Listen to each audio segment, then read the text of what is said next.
할렐루야. 오늘 예배 시간에도 성령님께서 우리 가운데 충만히 임하시고 또 교통하는 은혜가 있기를 주님의 이름으로 축원합니다.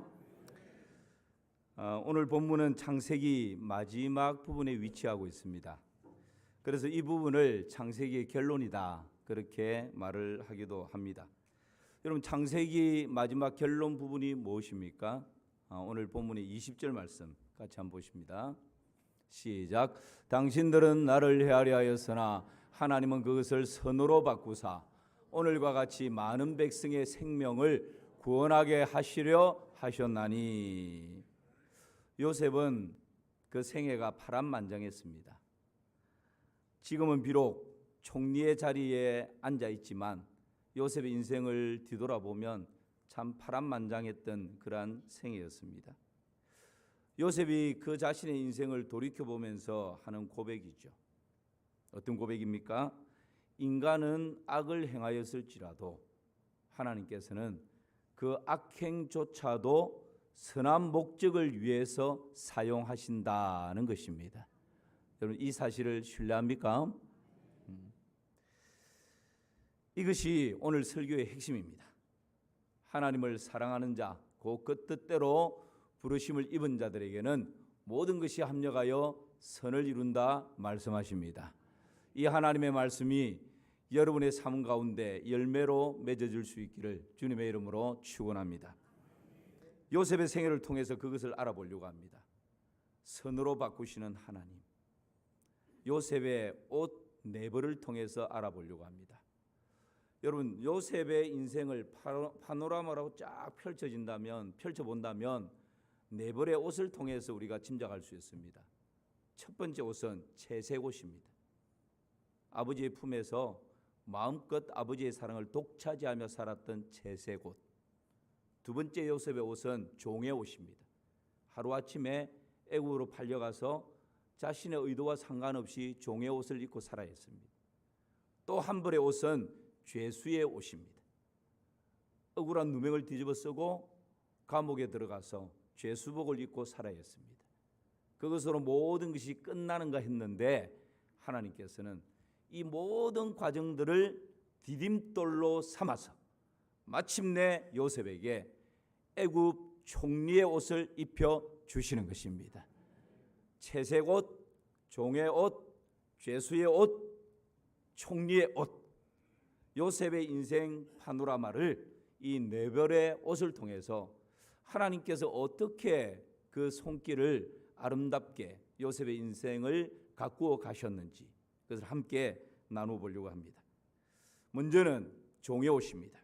오늘 본문은 아니죠. 39장 1절 말씀을 같이 한번 보실까요? 39장 1절 시작. 요셉이 이끌려 애굽에 내려가매 바로의 신하 친위대장 애굽 사람 보디발이 그를 그리로 데려간 이스마엘 사람의 손에서 요셉을 사니라. 우리가 아는 것처럼 창세기 강해를 지금 쭉 2년째 듣고 있지 않습니까? 요셉은 17세 때에 아버지의 사랑을 독차지하는 소년이었습니다. 화려한 채색옷을 입고 살았습니다. 형들은 저 들녘에 가서 양을 치고 있었지만 요셉은 채색옷을 입고 아버지 품에서 아버지의 편해지긴 사랑을 한 몸에 받고 살았던, 부족함이 없었던 그 소년, 17세 소년이 요셉이었습니다. 그런데 하루아침에 애굽으로 팔려갑니다. 그리고는 종의 옷을 입게 됩니다. 기공자처럼 생활하다가 하루아침에 종의 신분으로 전락을 하게 되는 것이죠. 요셉은 애굽으로 팔려가면서 생각했을 것입니다. 아니, 하나님 나에게 꿈을 주셨는데, 비전을 주셨는데 하나님 주신 꿈과는 지금 전혀 다른 길로 가고 있구나. 하나님 주신 꿈과는 점점점 멀어지고 있구나. 이제 내 인생 여기에서 모든 것 다 끝나버리는구나. 아마 그렇게 생각했을 것입니다. 그러나 요셉을 태운 고난의 수레는 하나님 주신 꿈을 향해서 점점 가까이 나아가는 지름길이 되고 있었습니다. 요셉의 그 꿈을 이루기 위해서는 바로 왕의 궁궐로 가까이 가야 했기 때문에 그렇습니다. 여러분, 하나님의 비밀은 고난 속에 감추어져 있습니다. 하나님의 비밀, 하나님의 지혜는 고난이라고 하는 십자가에 감추어져 있는 것입니다. 누가 저 십자가에 피 흘려 죽어가는 예수를 통해서 구원을 얻으리라고, 영생을 얻으리라고, 천국을 소유할 수 있다고, 하나님 자녀가 될 수 있다고 누가 그때 당시 짐작이나 했겠습니까? 그러나 하나님께서는 그 고난의 십자가에 하나님 나라를 감추어 두셨고 하나님의 구원의 진리를 감추어 두셨고 그 십자가를 통해서 하나님의 구원 역사를 이루어 가시는 것입니다. 이것이 여러분 놀라운 하나님의 은혜인 것이죠. 그래서 때로 우리의 생각과 하나님의 생각이 너무너무 다를 때가 있습니다. 이사야 55장에서는 이렇게 말씀하고 있죠. 이사야 55장 8절 9절입니다. 시작. 이는 내 생각이 너희의 생각과 다르며 내 길은 너희 길과 다름이니라. 여호와의 말씀이니라. 이는 하늘이 땅보다 높음 같이 내 길은 너희의 길보다 높으며 내 생각은 너희의 생각보다 높음이니라. 우리 인생을 이끌어 가시는, 인도해 가시는 하나님, 때로는 내 인생을 내가 계획하고 설계해서 이끌어 가려고 하는 나의 생각, 내 인생을 주인이 되셔서 하나님께서 푸른 풀과 실만한 물가로 이끌어 가시려고 하는 하나님의 생각, 이 두 생각이 충돌할 때가 있습니다. 여러분, 내 생각대로 모든 것이 되면 얼마나 좋겠어요. 하나님께서 내 생각에 동의해 주시고 찬성해 주시고 내 생각을 팍팍 밀어주시면 이보다 더 좋을 수는 없죠. 그런데 세상 만사가 그렇지가 않습니다. 오히려 내 생각과는 정반대로 그렇게 인생이 진행될 때가 있습니다. 이때 여러분, 내 생각보다 하나님의 생각이 높다는 것을 인정할 수 있기를 주님의 이름으로 축복합니다. 내 계획보다 하나님의 계획이 훨씬 세밀하고 탁월하다는 것을 여러분 인정할 수 있기를 주님의 이름으로 축원합니다. 이때 내 고집을 부리고 내 생각을 주장하면 망하는 길로 가는 것입니다. 그러나 내 생각을 접고 다 이해하지 못하지만 다 알 수 없지만 주님이 뜻하신 일 헤아리기 어렵더라도 언제나 주 뜻 안에 내가 있음을 아노라. 그 고백으로 내 생각을 하나님의 생각에 쳐서 복종시킬 때 여러분 그 고난의 수레는 점점 하나님의 꿈을 향해서 더 가까이 다가가는 은혜의 통로가 되는 것입니다. 이것이 오늘 본문을 통해서 우리에게 보여주시는 놀라운 하나님의 은혜입니다. 요셉이 그 꿈을 이루기 위해서는 애굽이라고 하는 큰 나라로 가야 합니다. 애굽에 바로 왕이 살고 있는 궁궐로 가까이 가야 합니다. 그렇다면 여러분 지금 요셉, 가나안 땅에 살고 있는 요셉 입장에서 애굽으로 갈 수 있는 방법이 뭐가 있을까요? 세 가지 방법이 있습니다. 하나는 아버지가 17세 되는 이 아들 공부시키기 위해서 애굽으로 유학을 보내든지 무슨 일자리를 만들어서 취업을 시키든지 아들 출세시키기 위해서 아버지가 보내는 방법입니다. 그런데 여러분 생각해 보십시오. 아버지 야곱이 이 요셉을 얼마나 싸고 돌았습니까? 형들 다 양치로 보내면서도 요셉만큼은 안 된다고 채색옷 입혀서 품에 안고 살았습니다. 그런데 그 아버지 야곱이 이 요셉을 타국, 지금처럼 뭐 외국에 넘나들 수 있는 이런 때도 아닌데 그 이방 나라 애굽에 그 아들을 보낼 수 있을까요? 불가능입니다. 두 번째는 요셉 스스로 아버지 나 공부해서 출세하고 싶어요. 성공하겠습니다. 요셉 스스로 아버지에게 허락받고 애굽으로 내려가는 것입니다. 그런데 여러분 요셉 또한 그 아버지의 품이 너무 좋은데 그 품을 마다하고 그 품에 안겨 있으면 아버지가 모든 거 다 해줄 텐데 그거 마다하고 고생길을 향해서 애굽으로 스스로 자체해서 갈 이유가 있겠습니까? 불가능입니다. 하나님이 요셉에게 주신 꿈을 이루기 위해서는 애굽으로 가야 하고 바로의 궁궐 더 가까이로 가야 하는데 세 번째 방법은 누군가에 의해서 애굽으로 가는 것입니다. 그 누군가가 누구였습니까? 그렇죠. 요셉의 형들이었습니다. 선한 의도가 아니었습니다. 선한 목적이 아니었습니다. 아버지의 사랑을 독차지하는 그 동생 요셉이 너무 미워서, 너무 싫어서 그 요셉을 애굽의 종으로 그냥 팔아버린 것입니다. 형들에 의해서 강제적으로 요셉의 의지와 상관없이 애굽으로 내려가는 수레에 몸을 실을 수밖에 없었습니다. 그런데 하나님께서는 이 형들의 악행조차도 하나님의 선한 목적을 위해서 아름답게 사용해 가시는 것입니다. 사랑하는 성도 여러분, 때로는 내 인생이 추락할 때가 있습니다. 목적지도 알 수 없이 내 인생이 고난의 수레에 실려서, 고난의 수레에 얹혀서 애굽으로 내려갈 때가 있습니다. 내 꿈과 내 인생의 가치와는 전혀 상관없이 점점점 멀어지는 듯한 느낌을 가질 때가 있습니다. 그러나 기억하십시오. 그 길이 절망의 끝자락이 결코 아닙니다.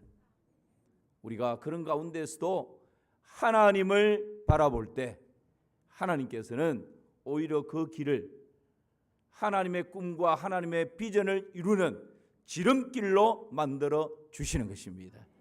이것이 여러분 우리 인생을 향하신 하나님의 놀라운 계획이고 은혜인 것이죠. 훗날 요셉은 이 사건을 아주 명료하게 이렇게 정리를 합니다. 형들에게 이렇게 표현을 하죠. 창세기 45장을 보십시오. 제가 읽습니다. 당신들이 나를 이곳에 팔았다고 해서 근심하지 마소서, 한탄하지 마소서. 하나님이 생명을 구원하시려고 나를 당신들보다 먼저 보내셨나이다. 할렐루야. 얼마나 멋진 고백입니다. 형들이 나를 미워해서, 나를 정오해서 돈 받고 나를 팔아버린 것이 맞는데 그 형들 앞에서 당신들이 나를 이곳에 팔았다고 근심하지도 말고 한탄하지도 말라고. 하나님이 생명을 구원하시려고 나를 당신들보다 먼저 보낸 것뿐입니다. 그리고 8절에서는 또 이렇게 고백을 합니다. 시작. 그런즉 나를 이리로 보내니는 당신들이 아니요 하나님이시라. 할렐루야. 궁극적으로 나를 이리로 보내신 분은 당신들이 아니라고. 당신들의 악행을 통해서 나를 팔아버렸지만 그것조차도 하나님은 선으로 바꾸어서 오늘날 많은 사람들의 생명을 구원하기 위해서 당신들의 그 마음을 하나님께서 선으로 바꾸었어. 하나님께서 오늘 나를 당신들보다 앞서서 이 애굽 땅에 보내어 주셨다. 하나님이 하신 일이라고 하나님의 섭리를 인정하고 있는 것입니다. 우리의 삶 가운데 이런 믿음의 고백이 아름다운 열매로 드려질 수 있기를 주님의 이름으로 축원합니다. 세계에서 가장 큰 교회가 우리나라에 있습니다. 무슨 교회죠? 마산 3일교회 이러면 안 되고 세계에서 가장 큰 교회는 여의도 순복음교회입니다. 세계에서 가장 많은 성도들이 모이는 교회가 우리나라에 있습니다. 어느 교회죠? 여의도 순복음교회입니다. 조영규 목사님이 개척을 해서 대교회로 성장을 시켰죠. 조영규 목사님은 요한 3서 1장 2절 사랑하는 자여 내 영혼이 잘됨 같이 네가 범사에 잘되고 강건하기를 내가 간구하노라. 이 말씀을 붙들고 삼박자 축복을 강조했습니다. 여기에는 조영규 목사님의 성장 배경이 있습니다. 삼박자 축복이 뭡니까? 가난과 저주와 질병이 예수 그리스도 안에서 복음 앞에서 다 떠나간다는 것입니다. 가난은 부유하게 되고 질병은 치유받고 범사는 잘 된다는 것입니다. 복음을 받아들이면, 예수님을 믿으면. 이것이 삼박자 축복입니다. 왜 조영규 목사님이 이 말씀에 꽂혀서 그것을 강조했고 그것이 또 그대로 열매로 맺어졌을까요? 거기에는 조인규 목사님의 삶의 배경이 있습니다. 조인규 목사님의 그 책을 보면 너무너무 가난하게 살았습니다. 한 끼, 다음 끼니를 걱정해야 할 정도로 가난하게 살았습니다. 그리고 폐병이 걸려서 사선을 넘나든 적이 몇 번이 되었습니다. 그리고 여러분, 이 폐병이 걸려서 사선을 넘나드니까 무슨 정규 과정 공부를 할 수 있었겠어요? 공부를 제대로 못했습니다. 가방끈이 너무 짧았어요. 이 삼중고가 조영기 목사님에게 열등감을 가지게 만들고 너무너무 힘든 고난의 인생으로 몰아갔던 것이죠. 그런데 예수를 믿고 하나님께 기도하면서 너무너무 가난했기 때문에 목회를 하면서 가난한 사람들의 마음과 삶을 충분히 공감할 수 있었고, 내가 가난해 보았기 때문에 하나님, 이 지긋지긋한 가난을 좀 떨쳐버리게 해주시고 우리에게도 복을 주셔서 하나님 부유하게 살 수 있도록 축복하여 주시옵소서. 밤낮 눈물로 간구했던 거예요. 하나님이 그 기도를 들어주신 것입니다. 폐병으로 말미암아 사선을 넘나드는 일들이 한두 번이 아니었습니다. 죽을 고비를 넘기니까 하나님 살려주십시오. 그 본인이 죽을 고비를 넘기니까 질병으로 고통당하는 사람들을 볼 때마다 눈물이 쏟아지는 거예요. 하나님 저에게 신유의 은사를 주셔서 병원 갈 돈이 없는 사람, 약방에 가서 약 한 첩 사 먹을 수 돈이 없는 사람, 하나님의 능력으로 치유하여 주시옵소서 기도하게 된 거예요. 그런데 어느 날 하나님께서 신유의 은사를 허락해 주셨다는 것입니다. 가방끈이 짧았기 때문에 모든 사람을 스승으로 삼았대요. 갓난 아이조차 내가 저 아이에게도 배울 것이 있을 거야. 모든 만나는 사람들을 스승으로. 그런 삶의 태도가 다른 사람을 나보다 낮게 여기게 되었고 배움에 열정을 가지게 되었고, 여러분 유튜브에 들어가서 조인규 목사님 동남아 집회하는 모습 보십시오. 수많은 근육을 앉혀놓고, 물론 영어 발음은 투박한 경상도 발음이에요. Holy Spirit come down 하면서 투박한 경상도 발음이지만 웬만한 박사학위 가진 사람보다 더 유능하게 복음의 메시지를 강력하게 전합니다. 이게 어디서 나온 걸까요? 조인규 목사님 그렇게 고백합니다.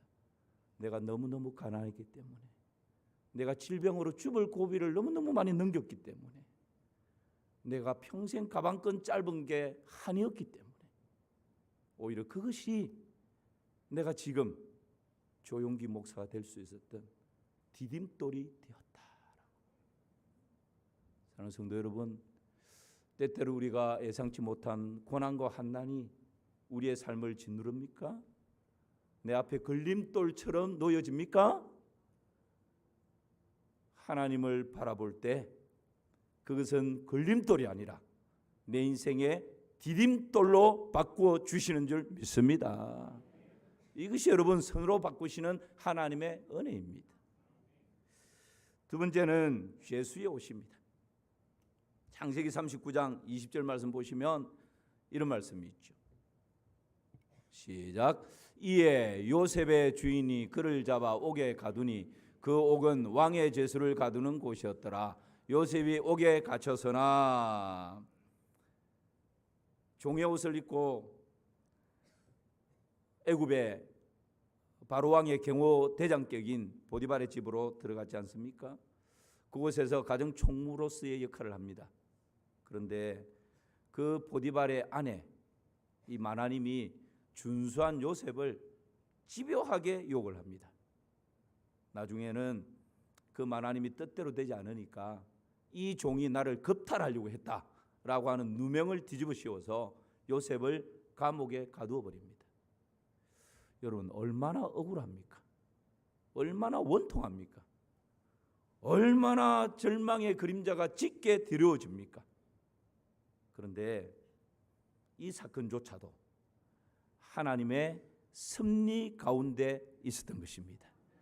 보이지 않는 배후에 하나님의 손길이 있었던 것입니다.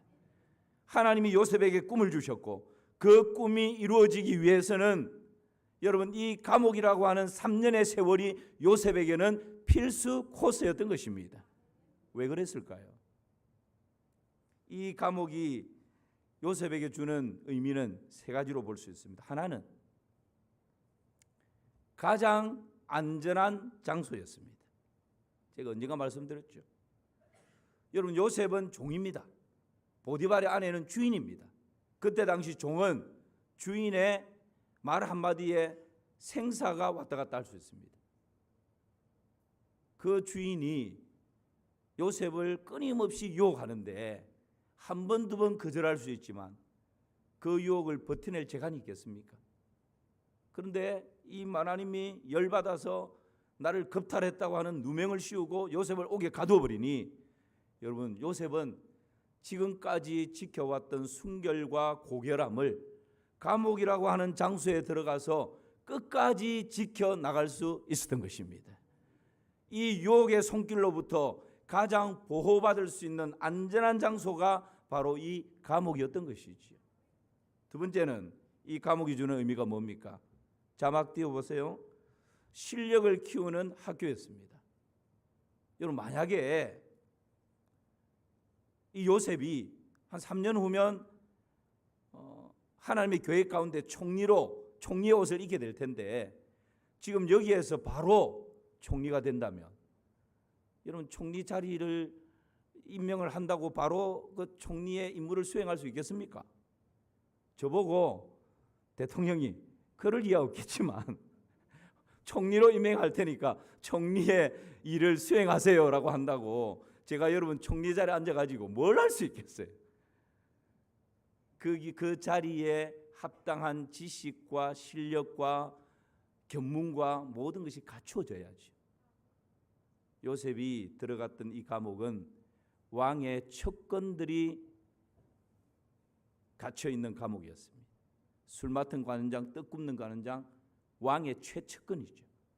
그들과 함께 3년 동안 먹고 마시고 잠을 자고 토론하고 이야기하고, 거기서 여러분 뭘 배우겠습니까? 바로의 궁궐에서 일어나는 정치, 경제, 사회, 문화, 교육, 재정, 왕궁 생활, 권력의 암투부터 시작해서 그야말로 이론과 실제를 배우고 듣고 보고 습득하는 최고의 학교가 바로 이 감옥이라고 하는 3년 동안의 장소였던 것이죠. 마지막 하나는 때를 기다리는 장소였습니다. 그대로 좀 띄워놨어요. 창세기 41장 46절에 보면 요셉이 애굽 왕 바로 앞에 설 때에 30세라 그가 바로 앞을 떠나 애굽 온 땅을 순찰하니. 여러분, 요셉이 바로 왕 앞에 딱 서서 총리가 되었을 때 요셉의 나이가 몇 세라고요? 30세. 왜 이것을 언급하고 있을까요? 그때 당시 관직에 오르기 위해서는 외적인 조건이 필요한데 최소 30세가 되어야 관직을 얻을 수 있는 것입니다.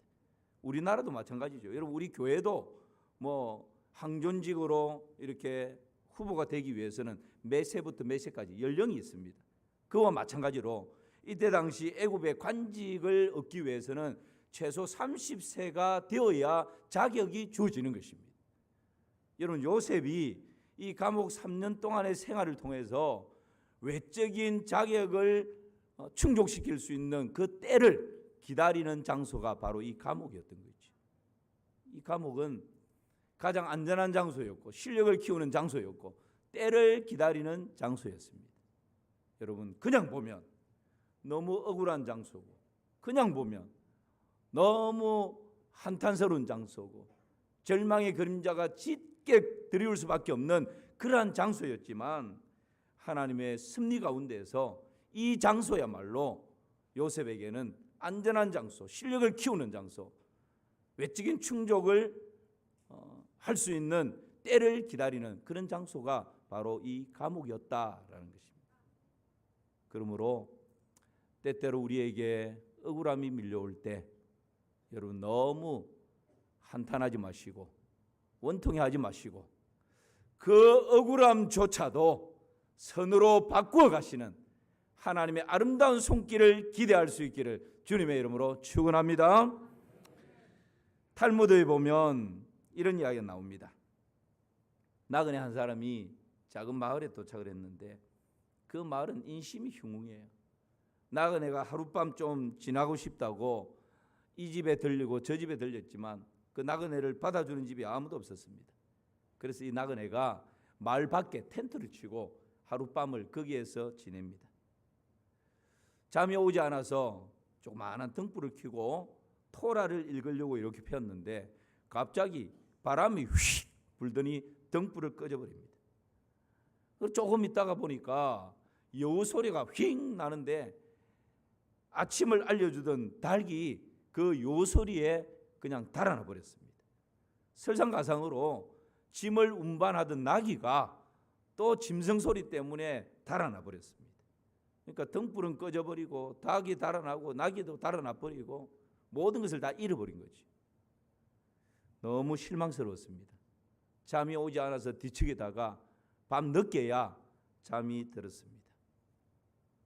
아침에 아침 햇살과 함께 눈을 떴을 때 동네를 바라보면서 깜짝 놀랍니다. 지난 깊은 밤에 적군이 쳐들어와서 동네 사람들과 재산들을 다 몰수해 가버린 것입니다. 그때 생각하죠. 만약 등불이 켜져 있었다면 아마 자신도 적군에 발각됐을 것이다. 만약에 닭이 도망가지 않고 있었다면 그 말바꿈 소리에 닭이 꼬꼬댁 하고 울었을 것이고 자신도 발각되어서 마을 사람들과 똑같이 되었을 것이라. 만약에 나귀가 도망가지 않고 묶여 있었다면 아마 그 쑥대밭에는 그 과정에서 나귀 때문에 자신도 위험에 처할 수밖에 없었을 것이라고. 그런데 오히려 모든 것을 잃어버리고 실망이 짙게 떨어졌던 이것이 아침이 되니까 본인에게는 오히려 큰 유익이 되었다는 것을 깨닫게 되는 것이죠. 우리가 살다 보면 우리 생각으로 다 이해할 수 없는 크고 작은 일들이 우리 가정에, 우리 자녀들 앞에, 우리의 생업의 현장 앞에 밀어 닥칠 때가 있습니다. 그때마다 하나님을 바라보시기를 주님의 이름으로 축원합니다. 하나님을 신뢰하십시다. 그럴 때 하나님께서는 그것조차도 선으로 바꾸어 주시는 분입니다. 마지막 하나는 총리의 옷입니다. 41절 말씀을 같이 한번 보실까요? 41절. 바로가 또 요셉에게 이르되 내가 너를 애굽 온 땅의 총리가 되게 하노라 하고, 이제 마지막 요셉은 총리의 옷을 입게 됩니다. 그런데 이 총리의 자리가 요셉의 궁극적인 꿈과 비전의 장소, 자리는 아니었습니다. 오히려 이 총리의 자리라고 하는 이 자리를 통해서 죽어가는 많은 사람들을 구원할 수 있는 길이 되었기에 궁극적인 요셉의 꿈과 비전은 흉년의 때에 죽어가는 가족을 구하고 애굽 백성들을 구하고 주위의 나라에 죽어가는 많은 사람들을 구하는 것, 이것이 하나님이 요셉에게 주셨던 아름다운 꿈이었습니다. 그 꿈을 이루기 위해 이 애굽 총리라고 하는 이 자리는 하나님께서 허락해 주신 선물에 불과한 것이지. 우리는 때때로 이 자리가 최종적인 목적이 될 때가 있습니다. 이 자리가 최종적인 꿈이 되고 비전이 될 때가 있습니다. 그것은 잘못된 것입니다. 그 자리가 최종적인 꿈과 비전이 되어서는 안 됩니다. 그 자리를 통해서 많은 사람들이 하나님을 알게 되고 하나님의 사랑을 깨닫게 되고 하나님의 십자가의 은혜로 살아나는 역사가 일어나는 것, 이것이 최종적인 꿈이요 우리의 비전이 되어야 하는 것입니다. 요셉은 이것을 놓치지 않았습니다. 총리의 옷을 입고 있었지만 궁극적인 이 비전과 이 꿈을 놓치지 않았던 것입니다. 그럴 때 하나님께서 놀랍게 요셉의 인생을 사용해 가시는 것이죠. 때로 우리 눈에 불행하게 보이고 고통스럽게 보이고 아픈 상처로 남아있을지 몰라도 여러분, 세월이 지난 후에 보면 거기에서 하나님의 아름다운 손길이 있었다라는 것을 보게 될 때가 있습니다. 그래서 사도 바울은 이렇게 우리에게 교훈하고 있습니다. 로마서 8장 8장 28절 시작. 자기 아들을 로마서 8장 28절 시작. 우리가 알거니와 하나님을 사랑하는 자 곧 그의 뜻대로 부르심을 입은 자들에게는 모든 것이 합력하여 선을 이루느니라. 아멘. 사도 바울의 고백입니다. 여러분, 이 고백이 저와 여러분의 고백이 될 수 있기를 주님의 이름으로 축원합니다. 모든 것이 합력하여 선을 이룰 수 있는 이 이유가 어디에 있을까요? 여러분, 나의 실수도, 나의 실패도, 나의 허물도, 나의 연약함도, 내가 넘어지고 자빠지고 쓰러지는 이 모든 것조차도 궁극적으로 합력해서 하나님께서 선으로 바꾸어 가신다는 사실을 믿으십니까? 믿으십니까? 잘 못 믿죠. 그런데 여러분, 이 은혜를 신뢰할 수 있기를 주님의 이름으로 축원합니다. 그 근거가 어디에 있습니까? 로마서 8장 32절입니다. 시작.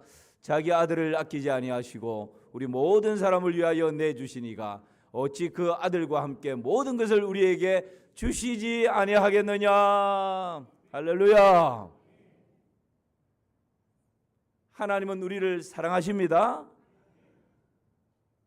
독생자 예수 그리스도를 죽음의 자리에 내어놓으면서까지 우리를 사랑하십니다. 그래서 뭐라고 말씀하십니까? 어찌 자기 아들을 아끼지 아니하시고 우리 모든 사람을 위하여 내주신 이가 어찌 그 아들과 함께 모든 것을 우리에게 주시지 아니하겠느냐. 독생자까지 죽음의 자리에 우리를 위해서 내주셨다면 다른 것 주지 못할 것이 뭐가 있겠느냐라고. 여러분, 이것이 우리를 향한 하나님의 궁극적인 사랑인 것입니다. 그래서 하나님께서는 궁극적으로 가장 좋은 길로, 가장 완전한 길로 인도해 가시는 것입니다. 우리의 실수, 우리의 연약함, 우리의 실패, 우리의 허물, 어제 넘어졌는데 오늘 똑같은 일 때문에 넘어졌다 할지라도 이 모든 것을 하나님의 손 안에서 선으로 바꾸어 가시고 이 모든 것을 하나님의 아름다운 손길 안에서 아름다운 열매를 맺게 하시는 것입니다. 이것이 여러분 나의 어떠함 때문이 아닙니다. 하나님의 어떠함 때문에 그런 것입니다. 우리는 늘 부족하고 연약한 투성이지만 하나님의 그 신실하심 때문에, 하나님의 그 인자하심 때문에 하나님께서는 당신의 영광스러운 이름 때문에 마침내 하나님 자녀된 우리를 의의 길로 한 걸음 한 걸음 인도해 가시는 것입니다. 이것이 믿음입니다. 창세기는 1장에 1절 태초에 하나님이 천지를 창조하시니라. 하나님이 천지 창조로 시작합니다. 그리고 아브라함과 이삭과 야곱과 요셉을 통해서 하나님께서 어떻게 인생을 인도해 가시는지를 보여주십니다. 그런데 창세기 마지막에 와서 우리가 알 수 있는 것, 하나님은 천지 만물을 창조하시고 우리 인생을 하나님의 형상대로 지으시고 생육하고 번성하여 땅에 충만하라 말씀하시고 등 돌리고 이제 이 정도 해줬으니 알아서 살아라 그렇게 하시지 않았습니다. 하나님이 창조하신 이 세계에 하나님이 개입하셔서 우리 한 사람 한 사람의 생사화복을 친히 주장하고 계신 것입니다. 그리고 우리 인생의 걸음걸음을 하나님께서 가장 선한 길로 인도해 가시는 것입니다.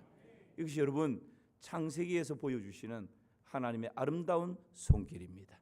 새로운 한 주간 이 하나님의 아름다운 손길을 더 많이 경험하며 살아갈 수 있기를 주님의 이름으로 축원합니다. 하나님 그런 복된 한 주간이 되게 하여 주시옵소서. 예수님의 이름으로 기도하옵나이다. 아멘.